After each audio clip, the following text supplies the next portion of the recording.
नमस्कार दोस्तों, मैं धीरेन्द्र पुंडीर आप सभी का अपने YouTube चैनल पर स्वागत करता हूं।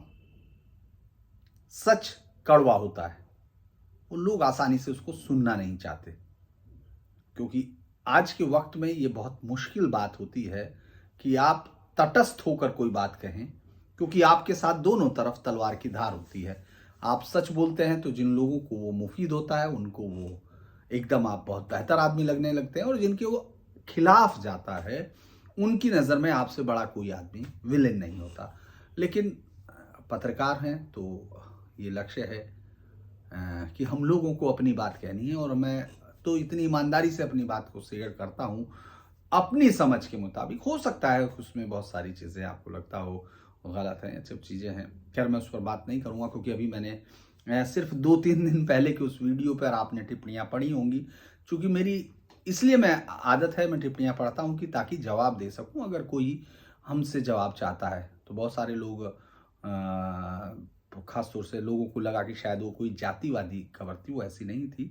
आज हम पहले अलग बात करते हैं, फिर उस पर बात करेंगे। मुझे लगता है कि आज प्रधानमंत्री मोदी ने जो वीडियो कॉन्फ्रेंसिंग के द्वारा अपना अलग अलग जगह पर संबोधित किया, लेकिन उसका जो भी हम लोग अगर सार संक्षेप निकालें उस रैलियों का, तो मुझे लगता है कि उन्होंने साफ तौर पर कानून व्यवस्था को अपने एजेंडे पर रखा। विकास फिर बाद में आया, लेकिन वो रहा। विकास पर भी बातचीत की, लेकिन ज़्यादा प्रेशर जो था, जो ज़्यादा उन्होंने बताने की कोशिश की, वो सीधे तौर पर कानून व्यवस्था है, और जो माफिया है, तमाम रिश्ते हैं, उन सब पर बातचीत की। अखिलेश ने ज़रूर उनका अपने अंदाज में जवाब देने की कोशिश की। कुछ डाटा फिर इस तरह के आए, और कि बीजेपी ने कितने परसेंट लोगों को टिकट दिया जो दागी हैं, और उन्होंने कितने परसेंट को दिया, ये भी सवाल जवाब होते रहे। लेकिन प्रधानमंत्री आज बोलते रहे लूटपाट, हत्या, संपत्ति पर अवैध कब्जा, यही समाजवाद की परिभाषा थी। कानून व्यवस्था को लेकर जो मैं लगातार बात कर रहा हूं कि कानून व्यवस्था पर पिछले 20-25 सालों में या 3 दशकों में ये पहली सरकार है जो कानून व्यवस्था को अपने लिए वोट हासिल करने का एक मुद्दा मान रही है। इससे पहले तमाम सरकारें जो भी रही हैं, वो कानून व्यवस्था के मुद्दे को पीछे की तरफ ढकेलती थी और विपक्ष आगे की तरफ लाता था। इस बार विपक्ष ये कोशिश कर रहा है कि इस मुद्दे पर बातचीत ना हो। वो किसान के मुद्दे पर रखना चाहता है, जातिगत समीकरणों को साधते हुए सिद्धांत तय हम बात करें। जैसे मुझे याद है, अगर आप में से किसी ने काशीनाथ सिंह जी को पढ़ा हो, तो उनकी संतन घर झगड़ा भारी, वो सब में एक बहुत ही खूबसूरत एक संवाद आता है, जिसमें वो पूछता है शिष्य कि गुरुजी, ये सिद्धांत की राजनीति क्या होती है? तो वो बोलते हैं कि अरे, इस तरह की कोई राजनीति नहीं होती है। सिद्धांत पहनने के लिए है, साल में गहने की तरह है। साल में एक बार पहन लिया और फिर उसको उसके लिए रख दिया गया। तो उसी तरह से सब लोग बातचीत जरूर इस पर कर रहे हैं कि रोजगार, विकास या वो, लेकिन बातचीत ज़्यादातर चीज़ें अगर आप गौर करेंगे तो विपक्षी या जो रणनीति है जो हटाने का है, उसमें जो जातीय समीकरण है उनको साधते हुए दिख रहे हैं। और प्रधानमंत्री मोदी की अगर आप पूरी रैलियों को देखें तो वो उस समीकरण को तोड़ने की कोशिश कर रहे हैं। वो इस बात की तरफ इशारा कर रहे हैं कि समाजवादी पार्टी के समाजवाद का क्या मतलब है। समाजवाद में जो सबसे बड़ी बात वो बता रहे थे, हालांकि उन्होंने लूटपाट कहा, वो कहा यूपी में बेटी घर से बाहर निकलने में घबराती थी, व्यापारी लूटा जाता था, माफियाओं को सरकार का संरक्षण रहता था। और पश्चिमी यूपी के लोग ये कभी नहीं भूल सकते कि उनका शहर दंगों में जल रहा था और सरकार उत्सव मना रही थी। और फिर उन्होंने उनकी तारीफ की। दरअसल ये बहुत सारी चीज़ें आपको ऐसा दिखेंगी कि एक इस तरह का भ्रम कुछ पत्रकारिता के लोगों का आपको ज़रूर दिखेगा, जिसमें वो ये बात करने की कोशिश कर रहे हैं। खासतौर से मैं देखता हूँ सत्य हिंदी या उस तमाम चीज़ों पर एक सीरीज़ है। अब आप किसी की आलोचना करने में लग जाएं, मैं लग जाऊँ या वो मेरी लग जाए, तो बहुत सारा समय हो सकता है। लेकिन फिर भी बहुत सारी चीज़ें ऐसी होती जैसे कि आप विरोध को एक लेवल तक ले जाएं, यानी घृणा तक ले जाएं, उस तरह की चीज़ें आपको दिखाई देंगी। तो वो उनको लगता है कि प्रधानमंत्री कल तक आए ही नहीं। प्रधानमंत्री ने अगर हम गौर करेंगे तो ये माना जा रहा था, उन लोगों के मुताबिक वो हवा ये देने की कोशिश कर रहे थे जब प्रधानमंत्री नहीं थे, कि ये बंगाल के चुनाव के बाद बीजेपी ने फैसला कर लिया था कि साहब वो प्रधानमंत्री को बहुत ज़्यादा नहीं उतारेंगे, नहीं तो इससे हार का खतरा होगा। बेसिकली दो तरह की इस समय चुनावी जो प्रचार चल रहा है वो तमाम तरह की तरफ से, एक तो जो नेता प्रचार कर रहे हैं, दूसरा जो उनके बोने पत्रकार या खरीदे हुए पत्रकार, उनको गोदी मीडिया भी, जो बहुत सारे लोग हमको भी गोदी मीडिया कहेंगे या फिर हमको कहेंगे चमचा पत्रकारिता या कुछ भी इस तरह की चीजें, जो जिस चीज को समझ में आ रही है चीजें वो उसके हिसाब से बोलता है। लेकिन बहुत सारे लोग आपको साफ तौर पर देखते हैं कि उन लोगों ने अपनी पत्रकारिता का नाम ही इसीलिए रखा हुआ, मैंने आपको बहुत सारी चीज़ें बताई थी, जैसे मैंने आपको कहा भी था कि बीबीसी का मैंने एक एक चीज़ रिकॉर्ड के साथ रखने की कोशिश की थी, लेकिन उस तरह के लोगों की एक लड़ाई और है, वो नैरेटिव रोज गढ़े जा रहे हैं। चूंकि अगर आप चुनाव में देखेंगे, अलग अलग जगह जाकर देखेंगे, आप बीजेपी को हिंदू कार्ड खेलते हुए कहेंगे कि बीजेपी हिंदू कार्ड खेल रही है, बीजेपी ये कर रही है, लेकिन दूसरी पार्टी, समाजवादी पार्टी हो, बसपा हो या कांग्रेस हो या ओवैसी की नई नई एंट्री हो, वो लोग मुस्लिम कार्ड खेलना चाहते हैं। इस पर कोई बात नहीं होना चाहती, इस पर कोई भी बात करना मुझे लगता है कि फैशन के दायरे के बाहर होता है, जबकि दोनों चीजें आपको बरक्स रखनी होती हैं। किसान का वो फिर चले आए टिकैत को, फिर याद आ गया, आपने देखा होगा मैंने उस समय भी कहा था लगातार कि टिकैत की दिक्कत ये है कि वो बेरोजगार हो गए। जैसे ही राजनीतिक सरगर्मियां तेज हुई तो शादी में नाचने वाले या रैलियों के लिए भीड़ इकट्ठी करने वाले लोगों की नेताओं के मंच पर आने के बाद कोई भूमिका नहीं रह जाती। अगर वो उसमें गाने की कोशिश करेंगे तो उनको चुप करा दिया जाता है या उनको भगा दिया जाता है बाहर से, उनका पारिश्रमिक दिया और उनको विदा कर दिया गया। ये स्थिति ज्यादातर अमूमन यही होता है, लेकिन शायद टिकैत इसको बर्दाश्त नहीं कर पा रहे हैं, तो इसीलिए आप देख रहे हैं एक बार फिर शुरू हो गया। हालांकि उनके कुछ साथी जो है वो पंजाब में चुनाव लड़ रहे हैं। टिकैत को यहाँ चुनाव लड़ना चाहिए था, ताकि जो किसान नाम का शब्द है उसकी जो बताने की कोशिश की गई कि किस तरह से वो जातीय आंदोलन से ज्यादा और कुछ भी नहीं था, कम से कम उसका ये पता चलता, वो इस बात को कह पाने में कामयाब होते कि नहीं, वो जातीय आंदोलन नहीं था, वो किसानों का आंदोलन था। और मेरा ये मानना है कि उनको आरएलडी के साथ मिलकर ही भले लड़ना चाहिए था, लेकिन उनको लड़ना चाहिए था, इलेक्शन लड़ना चाहिए था, ताकि बहुत सारी चीजें देखी जाती हैं। 5 साल पहले का प्रधानमंत्री मोदी ने जिक्र किया, उन्होंने फिर वापस योगी आदित्यनाथ को की पूरी तारीफ की, यानी जो पिछले कुछ समय से एक माहौल बनाने की कोशिश की जा रही थी उससे अलग दिखाने की कोशिश प्रधानमंत्री मोदी ने की। उन्होंने साफ कहा कि जो पिछले 5 सालों में काम हुआ है, ये सरकार उस पर वोट मांग रही है। इस सरकार ने अपनी वोट जो हासिल करने के लिए जो अपना वो बताया है, वो कानून व्यवस्था भी उसमें से एक हिस्सा है। ये अक्सर कहा जाता है कि हिंदू मुस्लिम, मुझे लगता है कि ये मुद्दा वाकई ही काम कर रहा है, बीजेपी के मतदाताओं को अपने प्रति आकर्षित कर रहा है, वो मतलब उनको बांधे रखने में कामयाब है। ये मुद्दा उनके साथ है और इस मुद्दे पर उनको वोट मिल रहा है। जो मैं जातीय गणित की बात कर रहा हूँ, जातीय गणित साधने की बात कर रहा हूँ, तो वो अगर कोई आदमी सड़क पर जाता है और सड़क पर जाकर उत्तर प्रदेश के किसी भी हिस्से में जाके वो अगर पूछना चाहता है तो उसको 10 मिनट में ये अंदाज हो सकता है कि ये कास्ट से, मतलब इसमें 60% तक का, मैं एक्यूरेसी कह रहा हूँ, 60% तक की एक्यूरेसी होती है और 70% तक की जो ये बता सकती है कि ये कास्ट अगर किस तरफ वोट कर रही है। यानी अगर उनकी जाति का कैंडिडेट खड़ा है तो उसी सीट पर और बाकी किसी पार्टी में नहीं, तो ये अमूमन आप देखेंगे, वहां जाकर देख सकते हैं उन गांव में कि जैसे कुछ एक हिस्सा पूरी तरह से तय कर लेता है और सारे जितने विकास के दावे हैं, विकास के मुद्दे हैं, उनको उसके मुताबिक ढालने में लगता है। इस वक्त चूंकि किसान शब्द का जो कॉपीराइट है वो टिकैत के पास है, तो वो सर्टिफाई कर रहे हैं कि कौन किसान है कौन नहीं है।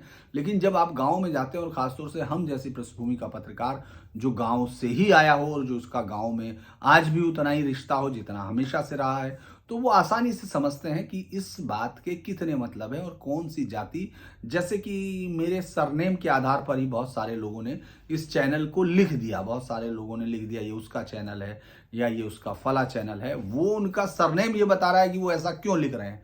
लेकिन ये बातों पर मैं खैर वापस नहीं जा रहे, हम प्रधानमंत्री मोदी की आज की वीडियो कॉन्फ्रेंसिंग पर ही बात कर रहे हैं कि आखिर कैसे, और इसके साथ ही साथ योगी आदित्यनाथ उस जोड़ी के साथ उस आवाज के साथ अपनी आवाज मिला रहे हैं जिसमें उन्होंने कहा कि जैसे ही नौकरियां निकलती थी तो वसूली गैंग, चाचा भतीजे का वसूली गैंग निकल पड़ता था। इसके बाद सैफई के उस महोत्सव को याद दिलाने की कोशिश की जा रही है। और चूंकि ये चुनावी रणनीति होती है, आप भले ही मैं बहुत सारे लोगों को ये बोलते हुए देखता हूं कि वो हिंदू मुस्लिम कर रहे हैं और उनके पास, उनको याद नहीं है, उनके पास काम गिनाने को नहीं है। मुझे लगता है कि बीजेपी अपनी रणनीति को अपने उन कामों के इर्द गिर्द बुन रही है जिनको 2017 में उसने इस बहुमत को, इस अपार बहुमत को हासिल किया था। मुझे उस समय भी चूंकि जातियों का गठबंधन मुझे लगता है उस वक्त ढीला ढाला रहा होगा, लेकिन बीजेपी की अगर आप देखेंगे तो कई सारी जातियां, उन्होंने जातीय समूहों को इकट्ठा किया था और जो छोटे छोटे यानी 1, 1.5, 2% थे उनको इकट्ठा करने के साथ जो जीरो हुआ करते थे पहले लगने से, अंक के पहले लगने से माफ कीजिएगा, अंक के पहले जीरो लगा दें तो वो अंक की कीमत क्या होती है और जब जीरो उसके पीछे आता है तो उसकी कीमत क्या हो जाती है। ये बात पिछले चुनाव में बहुत सारी राजनीतिक पार्टियों को समझ में आ गई थी।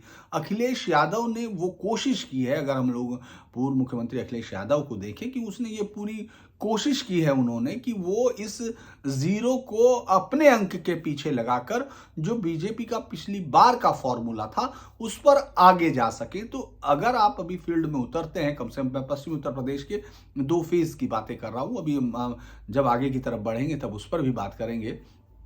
तो मुझे लगता है कि इन जगहों पर उनकी दिक्कत यह है कि उनको और कोई साथ जुड़ता हुआ नहीं दिख रहा, क्योंकि जयंत चौधरी का उनके साथ जुड़ना पश्चिमी उत्तर प्रदेश में उनके लिए एक बेहतर साइन था।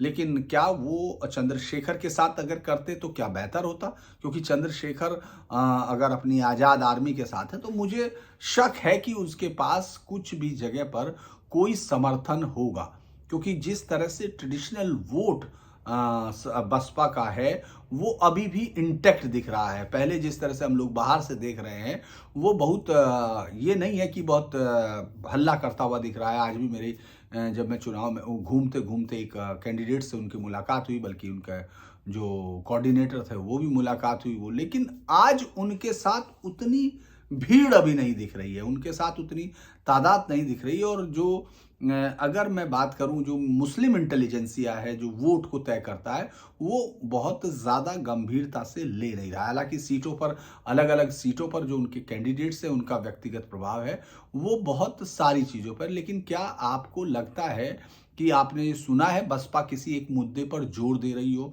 क्या आप ये मानते हैं कि बसपा का इस बार का मुद्दा आपको मालूम है? क्या आप ये आपने सुना है कि बसपा ने इस बार इस चीज को स्ट्रेस दिया हो? ऐसा लगता है कि जैसे अभी तक की, हालांकि बहन मायावती शायद 6 तारीख को अपना फील्ड में उतरेंगी और अपने कार्यकर्ताओं के साथ उनको इस चुनाव में आगे बढ़ जाने की बात करेंगी। लेकिन मुझे लगता है कि ये जो पहले फेज में, 2 फेज में जो उनका स्ट्रॉन्ग होल्ड रहा है, जिसमें मुझे लगता है कि अगर आप बसपा के ऐतिहासिक उसकी बात करें, जो उनका विकास है उस विकास को गौर करेंगे तो वो यहीं से शुरू होता है, बिजनौर से, हरिद्वार से। उस समय हरिद्वार उत्तराखंड जो है उत्तर प्रदेश में शामिल था, फिर मुजफ्फरनगर, फिर सहारनपुर की हरोड़ा विधानसभा आपको याद होगा जहाँ विमला राकेश को उन्होंने 2 बार से ज़्यादा बहुत विशाल बहुमत से हराया, बहुत अंतर से हराया, विशाल अंतर से हराया। तो मुझे लगता है कि उस तरह का उनका मोमेंटम आपको नहीं दिख रहा। आज प्रियंका गांधी भी उतरकर चुनाव में आई और उन्होंने फिर वो महिलाओं के साथ बातचीत की। मुझे लगता है कि इस समय जो चर्निंग चल रही है, जो अंदर की तरफ जो एक राजनीति है इस पूरे चुनाव में, उस पर जो बात करनी चाहिए, प्रधानमंत्री मोदी का जो अटैक है या योगी जो जो बताने की कोशिश कर रहे हैं, जो कानून व्यवस्था की बात कर रहे हैं, जिस माफिया की बात कर रहे हैं, उसका असर चुनाव पर है। बार-बार लोग कह रहे हैं उसकी रिकॉल कराने की कोशिश कर रहे हैं। मुझे लगता है कि वो रिकॉल कराने की कोशिश नहीं, बीजेपी का वोटर उसको अपने से जानता है। और जिस वोटर के साथ जो एक नया चेंज हम लोग देखते हैं, वो सिर्फ ये है कि जाटों का जो एक बहुत ही ताकतवर अपने आप को जो कहने वाले जाट समुदाय के जो ग्रुप होल्डर्स हैं, उन्होंने समाजवादी पार्टी के साथ इस पूरे जो गठबंधन है, इसको पूरा समन्वय के साथ, यानी उसका जो सिंक्रोनाइजेशन से उसको बेहतर तरीके से करने की और उसको दिखाने की कोशिश की जा रही है। वो मालूम है उनको कि कुछ सीटों पर, कुछ मुद्दों पर वो जवाब दे पाने की स्थिति में नहीं है। उनके पत्रकार ही अपनी तरफ से ये जवाब दे सकते हैं, जो लोग सेकुलरिज्म का एक जिनके पास ये ठेका है, वही ये जवाब देंगे कि आखिर क्या वाक़ई, क्योंकि जहाँ भी मैं घूमता हूँ, जहाँ भी मैं बात कर रहा हूँ, गाँव में अलग-अलग जगह पे जाकर बात कर रहे हैं, तो लॉ एंड ऑर्डर वाक़ई एक मुद्दा रहा जिस पर पूरी पार्टी जो समाजवादी पार्टी और ये गठबंधन है, पीछे की तरफ बैक फुट पर खड़ा दिख रहा था बार-बार। लेकिन अगर आप पिछले 1 हफ्ते की देखें, 1 हफ्ते की इस पूरी जो कवायद है, जो चुनाव प्रचार की हुई, वहाँ उन्होंने एक रणनीति तैयार की है। अब उनके लोग इस बात पर पूरा हल्ला हो रहे हैं, वो अखबार की कटिंग भी निकालने लगे हैं कि साहब वहाँ एक रेप हुआ था और वहाँ जो प्रस्तावक है उसको गोली मार दी गई। इस तरह की घटनाओं के सहारे वो बीजेपी के या प्रधानमंत्री मोदी, योगी, अमित शाह जिस को अपनी उपलब्धि बता रहे हैं, उसके खिलाफ वो इस चीज़ को इस्तेमाल करने में लगे हुए हैं। उनको लगता है कि अगर हम लोग इस पर रिबटल करेंगे, हम इसको इशू को डेड करेंगे, तो शायद जो फ्रिंज वोटर है, जो स्विंग वोटर है, उस पर कोई असर पड़ेगा। क्योंकि जितने वोटर सब हैं, वो पहले से अपनी तैयारी कर चुके हैं।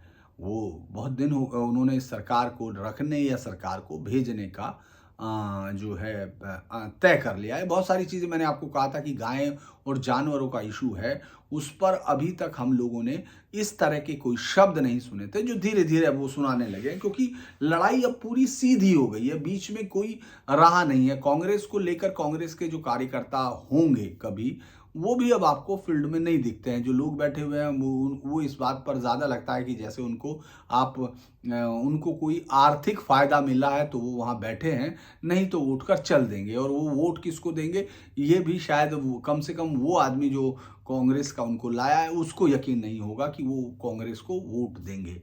प्रियंका गांधी जिस तरह से बीच-बीच में आके चली जाती हैं, जिस तरह से जो सुर्खियाँ शुरू में बनी थी, आपने देखा होगा जो अखबार की सुर्खियाँ या मीडिया की सुर्खियाँ थी, उन सब में जो हिस्सेदारी वो कर रही थी, यानी किसी तरह से सपा से भी ग्रैब कर रही थी, लोगों का जो विपक्ष का स्पेस है, उसको वो अपने आप लेने की कोशिश कर रही थी। तो इस तरह आने-जाने से वो स्पेस भी कम हुआ है। और कांग्रेस का जो 6% का वोट शेयर था, पिछली बार जब उन्होंने मिलकर चुनाव लड़ा था 2017 में समाजवादी पार्टी के साथ, वो अब कहाँ जाएगा ये देखना होगा। क्या कांग्रेस बिल्कुल यहाँ से उत्तर प्रदेश से नील होती हुई जा रही है? ये भी होगा, क्योंकि आरपीएन सिंह हो, जितिन प्रसाद हो, या ये सब बड़े नाम, भले ही इनका कोई आधार उस तरह से ना रहा हो कि वो अपने दम पर सीटें जीत पाएँ, लेकिन वो लोग कांग्रेस के उस बड़े उसका गेम प्लान का हिस्सा ज़रूर रहे हैं, जो टीवी पर, अखबारों में पार्टी का जो प्रतिनिधित्व है वो करता था। अब पूरे समय में पूरी लड़ाई सीधी हो गई है, लेकिन इस पूरी लड़ाई में एक बड़ा इंटरेस्टिंग फैक्ट जिस पर बातचीत, माफ़ कीजिएगा इतने लंबे समय बाद मुझे लगता है कि मैं आया हूँ, वो मुद्दा है कि क्या ओवैसी वाकई कल की चुनौती बन रहे हैं? क्योंकि मैं जितनी जगह घूमा हूँ, मैंने जितना इस पहले दोनों फेज़ की इन सीटों को गौर किया है, वहाँ मुस्लिम आबादी, भाई रामपुर, मुरादाबाद, इस तरफ तो आप 50% से ऊपर की आबादी मानेंगे। कुछ सीटों पर काफ़ी ज़्यादा आबादी है। इसी के साथ-साथ 31% से ऊपर लगभग ज़्यादातर जगह पर है, 42% है। सहारनपुर जैसे शहर में और ज़्यादा 47 तक पहुँच रही है। तो वहाँ ओवैसी इस वक़्त, जो अभी तक आप उनको वोट कटुआ जैसे शब्दों के साथ मुस्लिम समुदाय की जो लोग थे, तमाम मुस्लिम समुदाय उनको पुकारता था, अब ये स्थिति बदलती जा रही है। अगर मैं ये कहूँ कि अलीगढ़ मुस्लिम यूनिवर्सिटी में जब बातचीत मैं कर रहा था, तो जितने लोग थे, उनके मुताबिक अखिलेश यादव ने या उनकी पार्टी ने या उन जैसी सेकुलर पार्टियों ने मुसलमानों की पीठ में छुरा घोंपा है। उनको ये लगता है कि ये उन्हीं का, जो मैं बातचीत वहाँ सेंटिनरी गेट पर जब मैं कर रहा था तो उनके जो अलीगढ़ मुस्लिम यूनिवर्सिटी के अंदर एमटेक वेमटेक स्टूडेंट्स थे, सबसे जो अलग अलग फैकल्टी के लोग थे, उन लोगों ने कहा कि वो इस पूरी सरकारों ने जो सेकुलरिज्म की है मुसलमानों के लिए कुछ नहीं किया है। उनसे मैंने सवाल जवाब भी किए कि क्या आपको लगता है कि सरकार ने कोई ऐसी रोड बना दी है जिस पर सिर्फ हिंदू चल सकते हैं, या क्या सरकार ने कोई इस तरह का राशन कार्ड में चेंज किया है कि सिर्फ हिंदुओं को मिलेगा या वो नहीं। लेकिन उनके अपने मुद्दे थे। उनको कहना था कि उनका किसी भी पार्टी ने, अखिलेश यादव जी की जो पार्टी है उसका भी जो मैनिफेस्टो है उसमें भी मुस्लिम गायब है, मुस्लिम को नाम नहीं दिया गया। यहाँ तक कि जो मुजफ्फरनगर जैसे शहरों में टिकट नहीं दिए गए वो भी उनकी कार्यविधि में शामिल था, जिसको लेकर वो बाकायदा एएमयू के स्टूडेंट्स ने शायद 20 जो 20 उसका पॉइंट्स का एक वो भी बना है रेजोल्यूशन, जो वो तमाम पॉलिटिकल पार्टियों को भेजेंगे। उनका ये कहना है, बीजेपी को छोड़ के, क्योंकि बीजेपी को उनकी नज़र में लगता है कि वो मुसलमानों के खिलाफ पार्टी है। और कारण क्या है कि उनका कहना ये है कि वो जिन्ना पर बात कर रही है, चूँकि जिन्ना की जो फोटो लगी हुई है 1947 से पहले की लगी हुई है और उस पर वो बात कर रही हैं, उनके पास कोई सवाल नहीं। लेकिन मैं जब पूछा कि क्या ओवैसी कोई उम्मीद है, तो तमाम जो जितने लोग खड़े थे, मैंने आपको बताया देवबंद में भी यही बात हुई, फिर मैं अलीगढ़ मुस्लिम यूनिवर्सिटी, जो बड़े इदारे हैं, एक को अगर आप कहें कि वो मुस्लिम यूनिवर्सिटी का एक बड़ा इदारा वो है जो पूरी दुनिया में जो मॉडर्न एजुकेशन की बुनियाद पर रखा गया था, दूसरी तरफ वो है जो दीनी तालीम के लिए बनाया गया था। तो दोनों तरफ जब मैं बातचीत की तो मुझे लगा कि ओवैसी अब आने वाले समय में मुस्लिम जो वोट हैं उनके एक मुख्य जो होंगे केंद्र बिंदु होंगे, क्योंकि तमाम जितने वहाँ युवा थे उन लोगों का कहना ये था कि वो हमारी बात कर रहे हैं, वो हक की बात कर रहे हैं। कुछ शेर व शायरी का भी उन्होंने कहा कि किस तरह से उनको डर नहीं है, किस तरह से वो मुसलमानों के हक की बात कर रहे हैं, हक और हकूक़ की बात है, और वो सेकुलर लीडर हैं। सबसे बड़ी बात, वो स्ट्रेस इस बात पर था, सेकुलर लीडर हैं।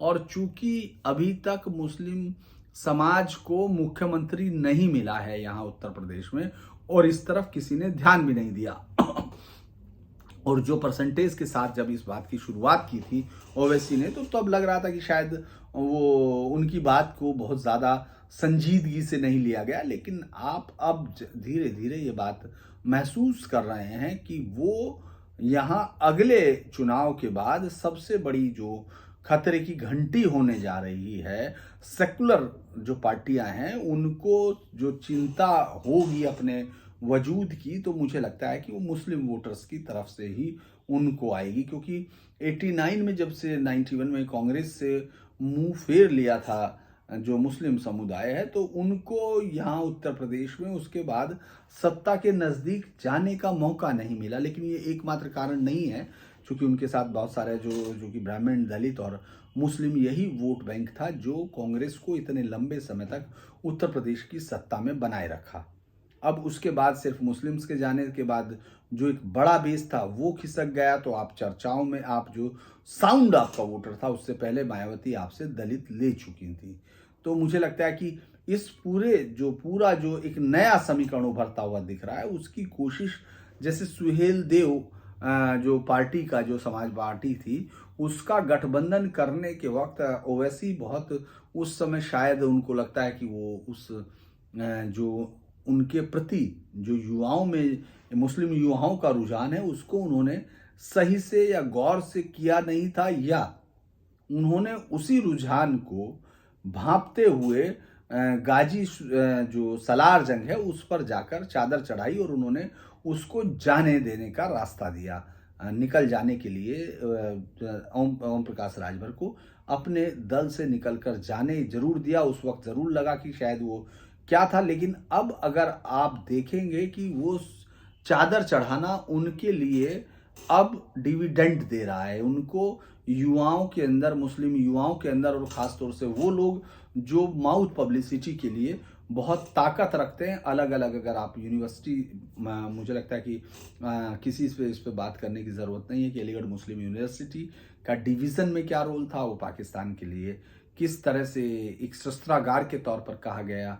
जिन्ना ने कहा, लियाकत अली और वो तमाम जब वो आए थे वहाँ अलीगढ़ मुस्लिम यूनिवर्सिटी में, तो उन्होंने इस बात के साथ उनको इन शब्दों के साथ नवाजा था। तो वो वहाँ की कही गई बातें, एक और अच्छी जो बात थी, उन्होंने कहा कि अलीगढ़ मुस्लिम यूनिवर्सिटी को इसलिए भी रखा जाता है क्योंकि इस बार सावधानियां इसलिए भी बरती जा रही हैं, शब्दों का चयन इसलिए देखकर किया जा रहा है क्योंकि यहाँ से कही गई बात का इस्तेमाल बीजेपी अपने लिए करती है और बीजेपी के लिए अलीगढ़ मुस्लिम यूनिवर्सिटी एक वोट स्पिनिंग मशीन की तरह बन गई है, क्योंकि जब वो बोलते हैं तो उसका मतलब होता है।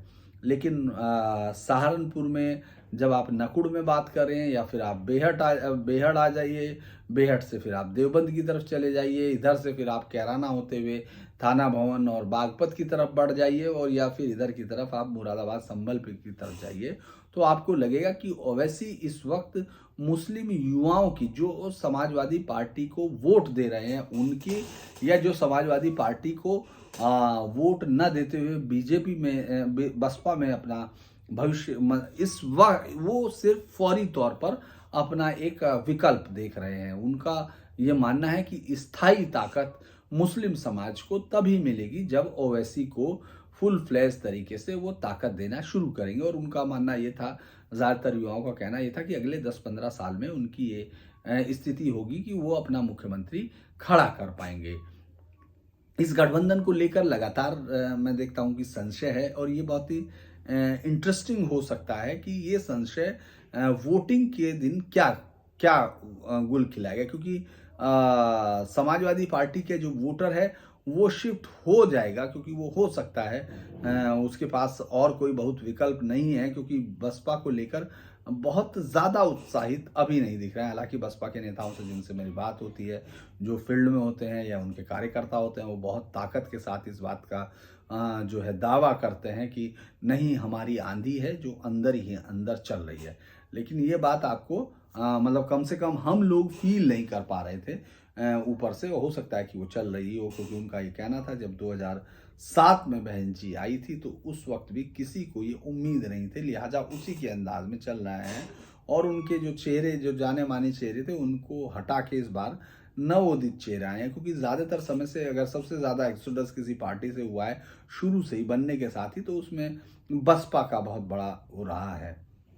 आज भी जो हम लोगों ने देखा इस बार भी, तो ज़्यादातर लोग उनका साथ छोड़ कर जा चुके हैं। अब उनके बावजूद बहन जी कितना बड़ा आकर्षण साबित होंगी अपने परंपरागत वोटर्स के लिए, और वो नए वोटर्स कितने जोड़ पाएंगी, ये भी 10 तारीख को साफ होगा। लेकिन आज के वक्त में जब हम लोग आज के चुनाव की चर्चा कर रहे हैं, हर रोज भी अगर चर्चा करेंगे तो रोज के इश्यूज पर ही होगी।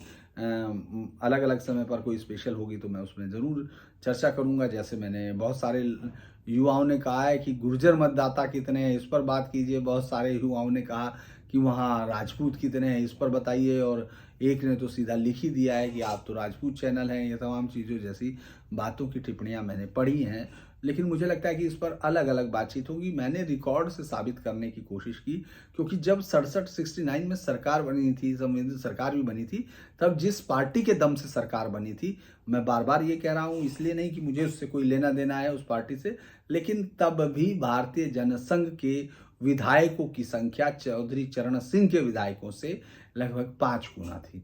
उनके उनके पास जितने विधायक थे उससे कहीं ज़्यादा भारतीय जनसंघ के पास थे, और इसी के बावजूद वो सरकार बनी थी।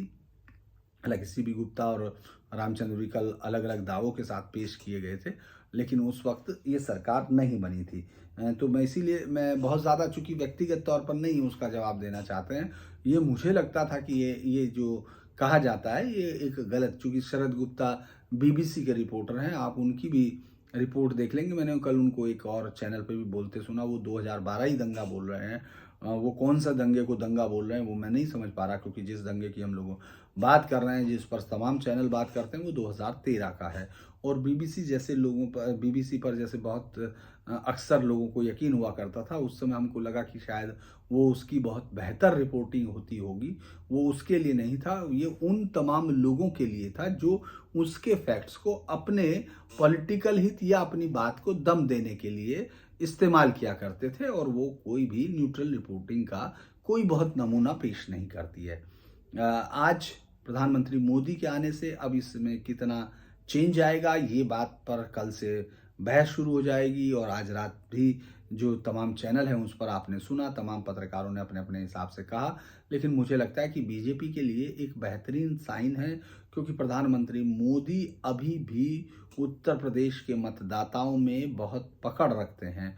और ये सवाल हो रहा है कि प्रधानमंत्री पर्चे बांट दिए गए, पर्चे बांटना पड़ा, और इस पर हिट भी करने की कोशिश कर रहे हैं तमाम उनके समर्थक भी, गठबंधन के समर्थक पत्रकार जितने हैं वो भी इस पर हिट करने की कोशिश कर रहे हैं कि साहब मोदी देखिए घर घर जाना पड़ रहा है, पर्चे बांटने पड़ रहे हैं। लेकिन मुझे लगता है कि एक पॉलिटिकल एनालिस्ट के तौर पर जब भी मैं इसको ऐसे देखता हूँ कि उनके पास अगर इतने लोग हैं तो वो उसका इस्तेमाल कर सकते हैं, और अगर उनको जनता रिस्पॉन्स दे रही है तो इसमें मुझे नहीं लगता कि कोई चीज़ गलत है, क्योंकि बहुत सारे नेताओं जितने बड़े नाम जब कांग्रेस सत्ता से गई तो आज भी कांग्रेस के पास इतने लंबे समय से उत्तर प्रदेश की सत्ता में न रहने वाली कांग्रेस और पिछले 7 साल से बाहर रहने वाली केंद्रीय सत्ता से बाहर जो कांग्रेस पार्टी है, वो भी अपने, अगर आप देखेंगे सचिन पायलट है, उसके बाद आपने उनके दूसरे भूपेश बघेल हैं, और भी अलग अलग लोगों को बुलाकर चुनाव प्रचार कर रहे हैं। तो ये पार्टी के पास अपनी ताकत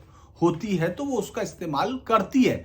लेकिन जनता अगर साथ नहीं देती तो उसी तरह से, माफ कीजिएगा, ये जो बड़े नाम हैं ये फिर सिर्फ हवा ही रह जाते हैं। चूंकि आज भी बीजेपी के पास इतनी ताकत है, वो जो दिख रही है, वो जवाब उसको जनता को देना है, क्योंकि जवाब जनता मुझे लगता है बंगाल में भी दिया था, जबकि तमाम नेता वहां थे। तो हो सकता है कि यहाँ के नेता भले ही उसको कुछ भी कहें, लेकिन अखिलेश इस मामले में अपने आप को ममता बनर्जी की कॉपी करते हुए दिखाना चाहते हैं। वो तमाम चीज़ों को आप देखेगा, हालांकि ममता बनर्जी अभी नहीं आई हैं, उन्होंने कहा था कि वो अखिलेश का यादव जी के चुनाव प्रचार के लिए आएंगी, अभी वो नहीं आई हैं। लेकिन आप देखेंगे कि मुस्लिम मतों को लेकर जितनी ताकत के साथ जो दावेदारी ममता बनर्जी ने ठोकी थी, उसी तरह की दावेदारी यहाँ अखिलेश यादव अभी ठोक रहे हैं। तो मुझे लगता है कि बीजेपी ने अपनी रणनीति को उसी के हिसाब से संवारा है, उसी के हिसाब से अपने आप को बनाया है, और वो अपने प्रधानमंत्री से लेकर तमाम लोगों तक, चाहे वो जेपी नड्डा हो, चाहे वो राजनाथ सिंह हो, और उन सब को मैदान में उतार चुकी है। लेकिन ये एक बहुत बड़ा, मैं आपको कहूं कि ये बहुत आसानी से आप इस बात को समझ सकते हैं कि इन तमाम नामों के फील्ड में होने के बावजूद आपको बीजेपी के भी कितने नाम सुनाई दे रहे हैं।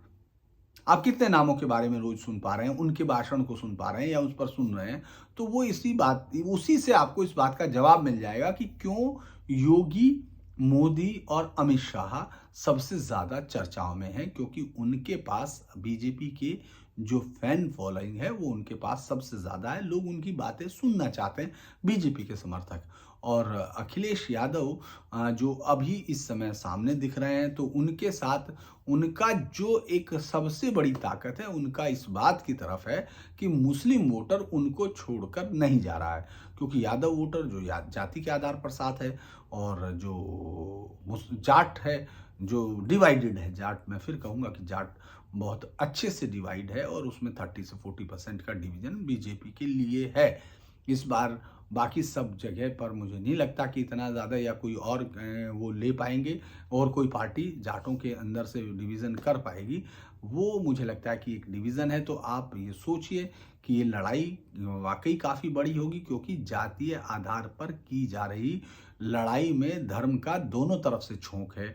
अगर आप जाते हैं तो बहुत सारे गाँवों में मैं जब सुनता हूँ, जब जाती है, उस पर मैं पूछने लगता हूँ कि ऐसा आप क्यों कह रहे हैं कि बीजेपी ने काम किया है या नहीं किया है, तो बहुत सारे युवाओं को ये कहते हुए सुनना पड़ता है, जो ये कहते हैं कि वो सिर्फ राम मंदिर के लिए वोट दे रहे हैं, उनको योगी के लिए वोट करना है। और बहुत सारे लोगों को मैं जब सुनता हूँ तो उसी तरह से दूसरी तरफ आप देखिए तो आप मुद्दे पूछते हैं तो वो कहते हैं कि नहीं बीजेपी को हराना है।